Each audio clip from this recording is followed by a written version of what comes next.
Hello everyone, good morning.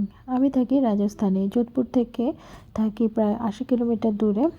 আমার husband অফিসে যাবে, সকালবেলা রান্না হচ্ছে আর ৭টা বাজে, অথচ বাইরের অবস্থা দেখো, ঘুটঘুটে অন্ধকার। জানালা দিয়ে আমি এটাই বোঝানোর চেষ্টা করছি, যোধপুর থেকে এটা ৮০ কিলোমিটার দূরে, তবে এখানে টেম্পারেচার ভীষণ নেমে যায়, ৫ ডিগ্রি মতন হয়ে যায়। সকালবেলা রান্না হচ্ছে ফ্রাইড রাইস আর চিকেন কষা। চিকেনের জলটা কিন্তু আমি টানিয়ে নেব, এটা একদম কষা কষা রান্না হবে।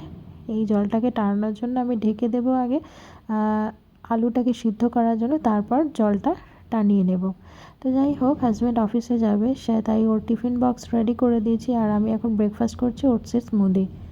এটা সমস্ত রকম ড্রাই ফ্রুটস দিয়ে আমি ওটস স্মুদিটা বানিয়ে নিই। মাম্মাকে দেখার জন্য এই মেয়েটা চলে এসেছে, ও ৫-৬ ঘন্টা মতো থাকে আমার সাথে। লাঞ্চে দিয়েছিলাম আজকে বিটরুট রাইস, ও কিন্তু বেশ এনজয় করে এই খাবারটা, আর হাতেও এখন কিন্তু খাওয়ার চেষ্টা করে। ওর মেয়ের বয়স